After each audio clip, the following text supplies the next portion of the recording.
This is your local election headquarters. Night one of the Democratic debates in Miami, Florida in the books, and we're going to be breaking it down here on Battleground Florida, the Democratic debates. Guys, so great to be back with you on streaming for not just the state of Florida, but really a national audience. I'm joined again by our Democratic analyst tonight and our Republican analyst as well, Andrew Learned from District 15, who is running for Congress in District 15 here in Florida, and then Jeremy Brown, a Republican analyst running for Congress in District 14. Guys, we're going to get to your opinions here in just a second. For everybody joining us online, feel free to comment along in the Facebook Live comment section to let us know who you thought won the debate tonight. We're going to start things off with the actual first question that was asked to Elizabeth Warren tonight. Take a listen. When you've got a government, when you've got an economy that does great for those with money and isn't doing great for everyone else, that is corruption, pure and simple, we need to call it out, we need to attack it head on, and we need to make structural change in our government, in our economy, and in our country. Elizabeth Warren answering the first question of the night, talking about the economy, talking about whether or not Democrats and their plans, such as high tax rates and Medicare, Medicaid for all, would that actually disrupt the economy going forward. Guys, there was a lot talked about tonight as far as things about national security, Iran, talking about gun control, health care, women's reproductive rights, climate control. A lot of topics were discussed tonight. Andrew, I want to start with you. What did you think of the debate as far as our expectations from earlier? What did you think now that the first night is in the books? You know, GB, I think the thing that stood out to me the most was there was a lot of content tonight. I think we all had a great introduction to who these candidates are. I think all had an opportunity not just to get their policies out into the world. Can we silence our cell phones, please? Not only get their thoughts out into the world as far as what they would do on a policy front, but also who they are as a person. We got to see some of their personality and a couple fiery exchanges along the way.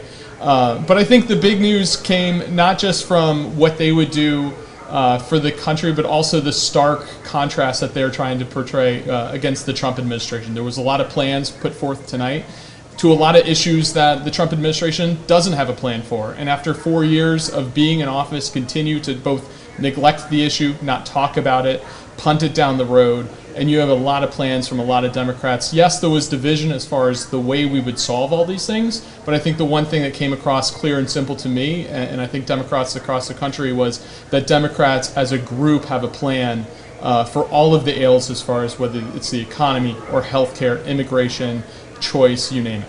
All right, we're going to get to Jeremy's thoughts here in just a second, but I want to give a couple of shout-outs to some people here in the comments section. And the comments, guys, they're coming in so quickly. I'm going to try to read as many of the comments here as possible, at least some of the ones that I can read. Some of the ones are overwhelmingly negative. Linda Boston saying she thought it was a great debate. Bobby saying Biden and Warren are my choice, even though Biden was not there this evening. Right, former Vice President Joe Biden will be in night number 2 tomorrow night at 9 o'clock Eastern. Got a whole other night of this. Yeah, that's right. We have a whole other 2 hours. And then I saw somebody comment that it was that it was an hour of their life that they wouldn't get back. Well, actually, it was 2 hours of your life that you wouldn't get back if you do. So they only watch 1 hour is what they're saying. That's right. They watched 1 hour and they must have turned it off. So, guys, we're going to be reading through some of the Facebook comments here, so feel free to keep commenting along and keep it civil in the comment section. Jeremy, what did you think of the debate tonight from a Republican standpoint? Well, I want to thank my new friend here for giving me the perfect lead-in. Yeah, you guys have gotten along great, by the way. We watched the debate all together, and you guys have been fantastic. He just said that the Democrats had answers for all the ills of the country.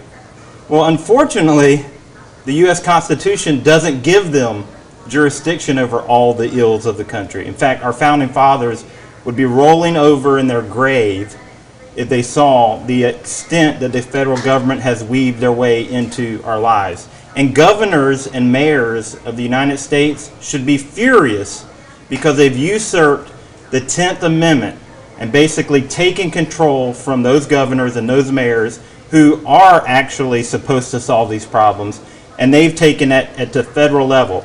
Because look, California's problems are not the same as Florida's, are not the same as New York's, and are not the same as South Dakota's.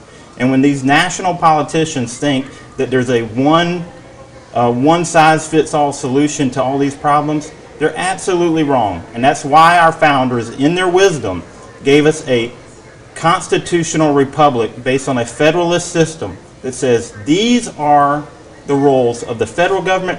Everything else is left to the states and to the cities, the townships, or the crossroads. And it's really sad to see, and it's not just Democrats, but it's Republicans as well. It's really sad to see the lack of leadership at the federal level that can't say, that's not my role. Because that's part of being a leader, is saying, that's not my role. We're going to hear here for just a second from Beto O'Rourke and Bill de Blasio talking a little bit about that disagreement. Andrew, do you have anything to say in response to Jeremy's comments there? My first attack of the night. That wasn't so bad. No, I think I think it just speaks to the differences between the parties. Jeremy would love to have a philosophical debate about constitutional law, and I think there's 20 Democrats and myself here tonight to talk about how we're trying to make Americans' lives better. There's a lot of people out that are hurting. They are hurting right now. We had two folks that were tried, the father and daughter of Valeria, who were killed crossing the southern border that we talked about tonight. There are people in agony right now, and they are looking for leaders for solutions, and I think our party is offering those solutions. All right, a few more Facebook comments coming here. WFLA top Facebook fan Jackie Ward. Are Democrats trying to lose on purpose? Question mark. A little bit of sarcasm there. Again, our Facebook page trends Republican here in the Tampa Bay area. Answering the question as to who won tonight, WFLA top Facebook fan Christina Kluska saying none of the above. And then Barbie Faulkner, if I'm saying that correctly, with a lot of blue heart emojis and then saying vote blue. So I don't know if she said that she's picking a winner. She just says vote blue. But I want to get back to what Jeremy was talking about, because we had some difference of opinions, as you would expect. Of course, it's a debate, but especially when you're talking about different geographical regions. How about Beto O'Rourke and Bill de Blasio talking a little bit about Medicare and their vision?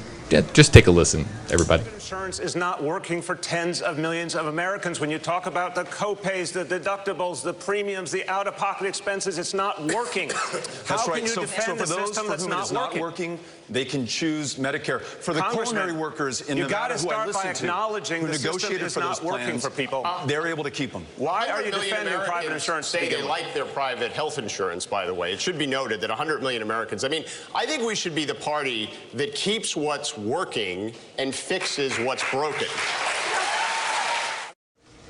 John Delaney there at the end coming through with a little bit of stealing a little bit of the thunder there from Mayor Bill de Blasio of New York and former Texas Congressman Beto O'Rourke. Guys, when we're talking about the difference of opinions tonight, we saw a little bit of sparring, a little bit of disagreement. You got to have a little bit of a disagreement, otherwise everybody would just be on the same page and it wouldn't be a debate. Andrew, what did you think of some of the talking points tonight? How about there from a little bit of a difference about health care and Medicare from Beto O'Rourke and Bill de Blasio about private or whether or not it should be Medicare for all, or whether or not Americans should have a choice when it comes to their private insurance companies? Yeah, I think this is an awesome debate. It's played out in town halls across the country for the last 2 years. But I think the important thing to realize is 100% of all the Democrats on stage tonight, the ones that weren't on stage and the 4 that weren't on the stage who didn't meet the threshold, all of them are trying to improve coverage and offer better care for less money to all Americans. Whether it's through expanding the Affordable Care Act, whether it's through a Medicare for All plan, or some version in between, which is where all these candidates fall out. All of it is in stark contrast with the Trump administration's plan to repeal health care in this country with no replacement plan. The 4 different times over the 2017 year where the Republicans continuously tried to dismantle health care with no plan in place for what they were going to do about it. What we're seeing now is an honest debate about where we're going to take health care in this country, and I think it's an honest debate. But that stands in stark contrast from what's being offered from the other side, and we continue to not hear the president or anybody from the right articulate what they would do about health care. Yes, they are opposed to Democratic plans. We got it. You want to repeal it, and you don't want to do anything about it. But this is something that affects all of us. It's 1/6 of the U.S. economy overall, and we need to start addressing these issues. And every single one of those Democrats on stage, everybody watching this should know that Democrats have their back and are trying to make healthcare work better for them. Jeremy, thoughts about that exchange between Bill de Blasio, Beto O'Rourke about Medicare for all and private insurance companies, Americans having a choice? Well, this is what we know as a fact, and I think most Americans have experienced this in their real life. Anytime the government involves themselves in the problem, it gets worse. Healthcare the government involvement in healthcare started in 1973 with the passage of the HMO Act. They've created a problem that they can now perpetually, for every election cycle, claim that we're going to fix healthcare. Yet they're the ones that broke it. So how about this? Why don't we take healthcare away from the people that broke it and give it back to the people that did it for decades prior? I mean, if you look at anything the government involves themselves in, whether it be public housing, so whether it be education, everything the federal government touches, with the exception of the military, but I can even make some claims there too. But at least that is a constitutional mandate. The U.S. federal government is mandated to provide a military. The Democrats have taken the general welfare clause from the Constitution and now turned it into, I have a cold, let us pay for it.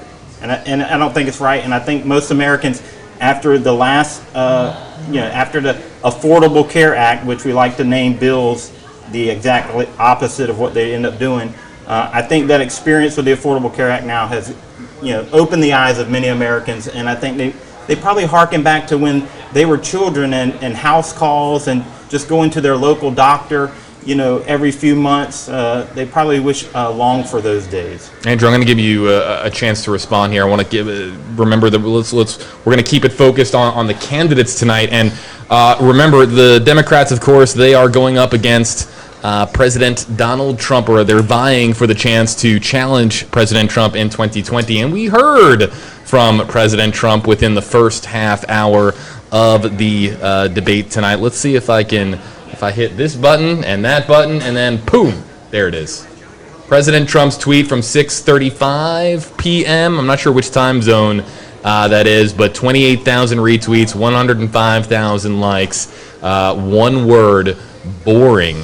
Exclamation point. I really want to hear from our Facebook fans. I want to hear your comments. I'm going to read out your comments and give you a shout out and what you think of the president responding in the first half hour of the Democratic debate on night one with this tweet. But first, Andrew, your thoughts, not just to what Jeremy was discussing, but the president tweeting out right here what we have, boring, with an exclamation point. Yeah, I think, we talked about it when it happened, but I think it's important to understand the time construct. That tweet came out from the president the moment the Democrats started talking about Oscar and Valeria, the two migrants who died on the southern border yesterday. This was a father and a daughter who were found face down in water, who died trying to get to America because of a conflict that they were trying to flee in incredible violence. The conflict made worse by the president's pullback of aid to Honduras and Guatemala.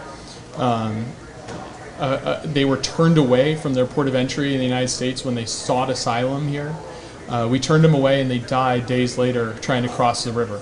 And in response to that conversation, the President of the United States tweeted that it was boring. I honestly, I don't even have any words for the cruelty, the malice that would make somebody say such a thing in that moment. Jeremy? Well, this is what I would say. I guarantee you that his tweet was not in reference to the death of those two migrants. It was at the exact same moment that happened. They were talking about it on camera. That was that moment. So you're assuming a lot here. You're assuming that, one, that we received that tweet, because I know I wasn't looking at my Twitter, but the bottom line is this. It's timestamped. How many other American fathers and daughters also lost their lives all across America for a variety of different reasons, but yet we want to focus on those who made the decision to make the treacherous journey across in hopes of taking advantage of loopholes to get into the United States illegally. Look, all loss of life is tragic, whether it happens at the border or whether it happens at a Planned Parenthood clinic. We should respect life of all types.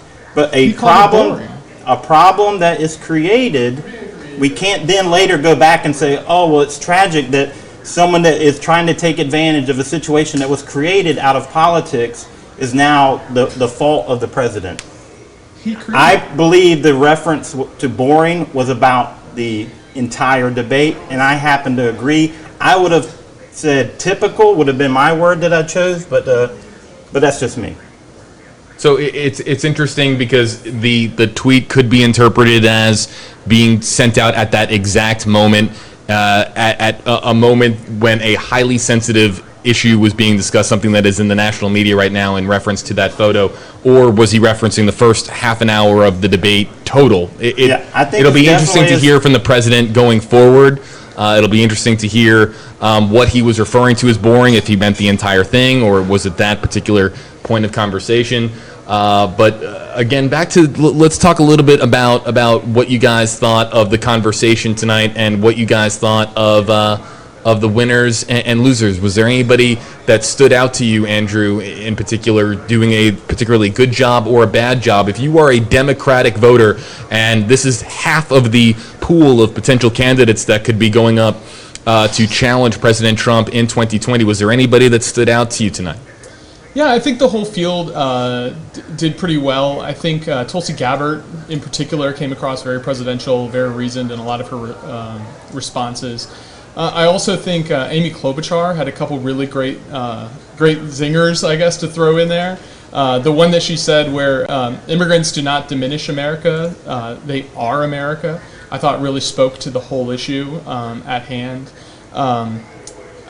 Overall, I think it'll be interesting to see what the responses is in the days to come, because Elizabeth Warren, I thought, still came across particularly well. I didn't see anything that's going to diminish her level of support. I think pretty much the storylines coming into the night, many cases are going to be the stories coming out of tonight. We'll probably whittle down a couple of the candidates who didn't get their points across as effectively as some of the rest over the next couple months, but this is a long process. And one of the interesting names was Bill de Blasio, and actually our live camera feed from Miami is tapped into him right now. Let's see if we can listen in. Working people, or we're going to lose again. Mr. Mayor, when you your son tonight, and it's a conversation that you have had with New Yorkers before, but not. Yes. Was it a difficult decision to decide to talk about him, to talk about your concerns with his interactions with the police, for instance? From the NYC? Look, I've been down this road before, and it's the truth, Grace. I said it because it's the truth. The people of the United States of America need to know who I really am, and they need to know all the candidates are. Charlene and I had these conversations with Dante to protect him, and millions of American parents have had the same conversation. And somehow, it's not supposed to be part of our American dialogue, but it's the truth. So I wanted people to hear it's the truth, and we need to deal with these things. But I also wanted to hear a message of hope. In New York, we've made real changes. Neighborhood policing is working. De-escalation, training de-escalation is working. But it's a conversation we have to have. Mr. Mayor, has anything changed in New York City to make that talking point for you more palatable to the NYPD? 100% things have changed in New York City in every way. Look, our officers have been retrained, and they understand that. And that's Mayor Bill de Blasio talking after the presidential debates. And actually, that's the hand right there of Rod Carter, who had joined us a little bit earlier on, guys, talking to us and giving us live reports there from Miami, Florida. So Jeremy, let's pose the same question to you. If you are a Republican watching tonight, was there any reason, if you are a major supporter of President Trump and you want another 4 years, was there any candidate on the stage that scared you a little bit as far as a potential challenger in 2020? Well, no one that scared me, because I know that no Democrats will listen to me when I say this. Tulsi Gabbard is your only opportunity to compete with President Trump. Now, since I've said that, I've destroyed her candidacy, and I do want to talk about a couple of the other ones. It was comical to hear Bill de Blasio talk about policing when his police force barely respects him.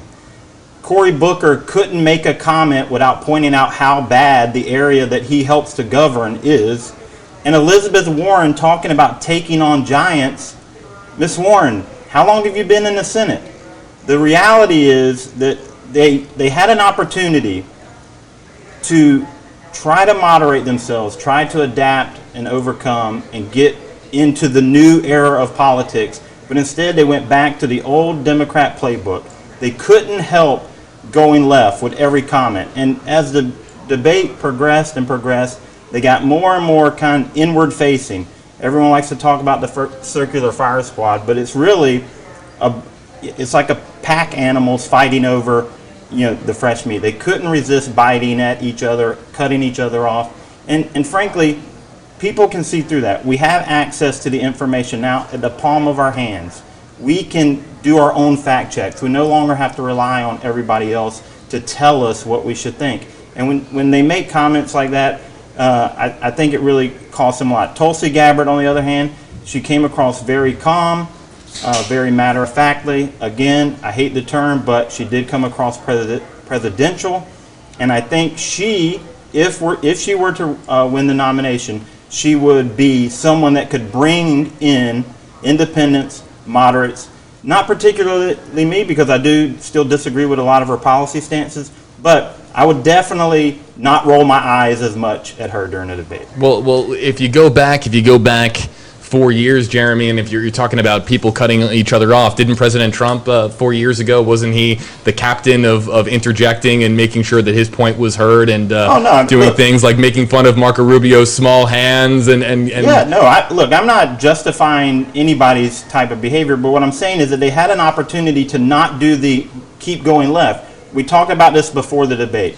They would have been better served to keep the general election in mind and keep to the policies rather than trying to out-left the next person. And it just seemed to me like, Mr. Castro did it a couple of times where he called out Beto O'Rourke and said, well, will you do this? Will you do this? So I think it would have been better served to just stick to their policy stances with the general election in mind rather than go after each other. But hey, it is a primary.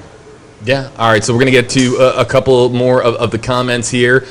Nina commenting on Facebook Live, "Keep America Great." That is President Trump's new slogan. It was for the first 4 years, "Make America Great Again." And then if you were listening to his campaign speech in Orlando, I think that was just within the last couple of weeks, it was "Keep America Great." So that's what that's gonna be his rallying cry for the next 4 years for 2020. WFLA top fan Kimberly saying, "Go Warren."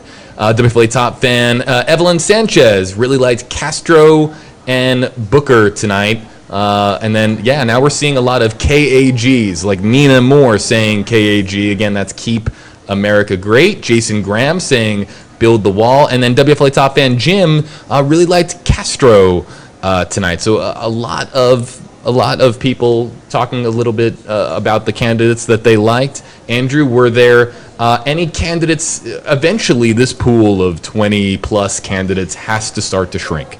Was there anyone, in your opinion, that in the weeks and months to come, you think, based on it's early, and you said earlier it's a marathon, not a sprint, but were there favorites that emerged tonight, and then others who you think might not be in it for the long haul?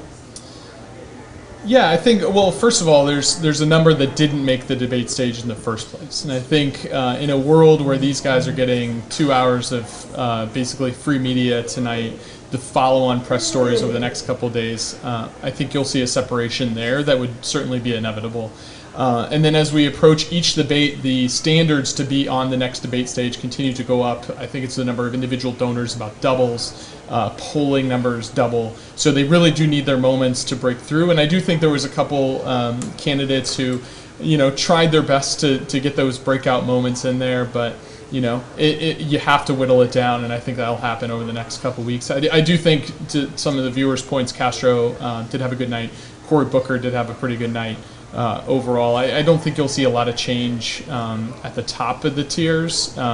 Jay Inslee, I also thought, had a pretty good one as far as he really came into tonight being the climate change candidate. That was the issue he staked his campaign on. I don't think he's going to change that, but he did show himself as somebody who can talk about some other issues in a compelling way as well. He had a couple good moments, and I do think there's at least 2% of Democrats who think climate change is the number one issue of our time. So I think he'll probably survive into the next round as well. Jay Inslee definitely seemed to me like one of those candidates who knew that based on the polling numbers and based on what the polling projections look like for the next 6 months, that was somebody that really had to make the most of their time in the spotlight tonight, and he was one of those candidates that did. Were there other candidates, perhaps a Tim Ryan or a John Delaney, that didn't have enough of an impact on the overall narrative of the night? It'll be interesting to see how the polling with Americans and with the Democratic Party, we'll probably start to see with the social media generation. We'll start to see poll numbers as early as tonight and into the morning as to who resonated the most with the average American voter or with the average Democrat. Jeremy, talking a little bit about some of the candidates tonight. Was there anybody that you didn't find particularly interesting, again, as a Republican? Yes. And don't say all of them, because that's the blanket answer for a Republican. No. I had a 1, 2, and 3, and then the rest were all tied for last. But I was taking notes on each candidate, but I kind of just lost interest at Tim Ryan. No notes there for him individually, and I don't think that's necessarily his fault. Look, it's a stage of 10 politicians all bidding for the limelight and moderators who are trying to control the chaos.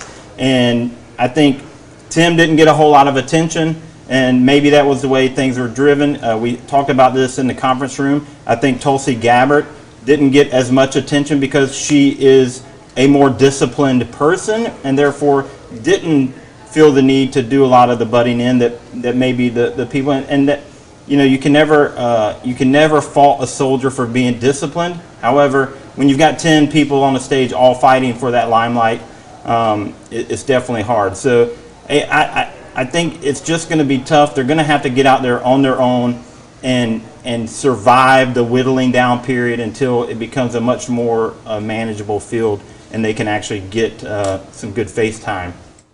And everyone, don't forget, this is just the first night. We were talking a little bit about it earlier. Joe Biden. We got, oh my goodness, I'm blanking out on all here. There, Bernie Sanders, Kirsten Gillibrand, Pete Buttigieg, Kamala Harris. My goodness, it continues on and on and on tomorrow night. And guys, I think that the plan is to have you back tomorrow. Is that the plan? Yes, please. As long as there's still pizza.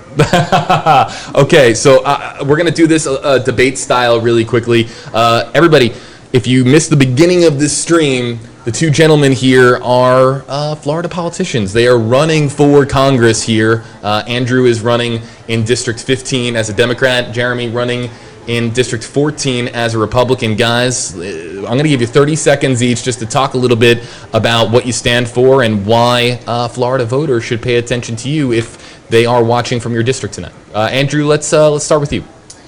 Yeah, so I'm Andrew Learned. I'm running in the Brandon area out through the I-4 corridor out towards Lakeland.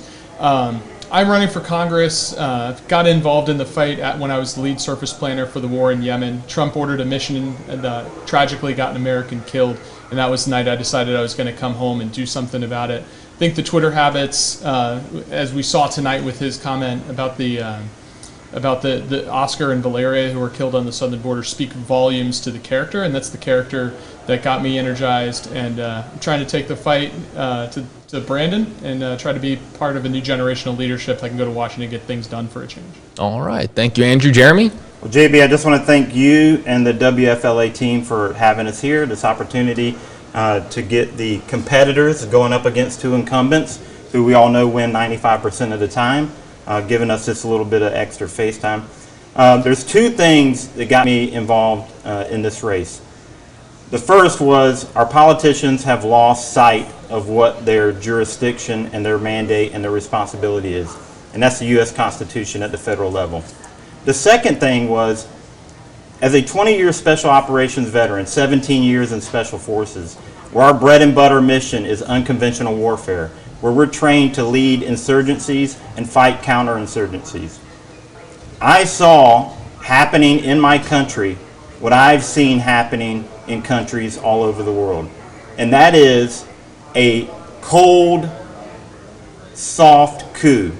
The attempt of a bureaucratic deep state to overthrow a duly elected president. And if you don't believe that, then I'm going to throw this challenge out there. If my opponent files for articles of impeachment, of which she says she believes that the president should be impeached, I will withdraw from this race. But she won't do that because she knows, as well as everybody else in the House, that what is being claimed the president did was actually done by his opponents. And so seeing that happen in my very own country, a country that I fought for 20 years, seeing it happen before my eyes, seeing the surveillance tools meant to protect America, but yet used against Americans, that made me say, somebody who knows what's going on needs to stand up and say it. So I'll issue it again. If my opponent files the articles of impeachment, I will withdraw from this race. But if you want to learn other things about me, please go to brownforcongress2020.com, and we would love your support. If there's one thing I took out of both, if there's one consistent theme between the two candidates that you have here on your screen, well, first off, most importantly, they are not in the same district, so they're competing in different districts, but that they're both veterans. Might be across the tip. You're both veterans, so we listen, I want to take the opportunity, and for everybody who's joining us here, streaming online, if you're watching on Facebook, if you're watching on the News Channel 8 app, or if you're watching on a website, for everybody out there, we thank you for your service, both of you, and really thank you so much for being with us here and being our political analyst tonight. Guys, it's been quite an educational experience, and guess what? We're only at the halfway point. Intermission time. That's right. So intermission. Let's do it again tomorrow night. Yeah, we'll see everybody back here in about 20 hours. I'm JB Biunno here with Andrew Learned. Jeremy Brown will be back here tomorrow. Rod Carter is interviewing as many candidates as he can for later on here on News Channel 8. But if you're just joining us, everybody, you can find all of our debate coverage on WFLA.com and the News Channel 8 app. Thanks for everybody who commented along on Facebook Live. Thanks for joining us here on WFLA.com and on all the respective apps and sites we've been streaming to. And we will see you tomorrow night. Take care. Thank you.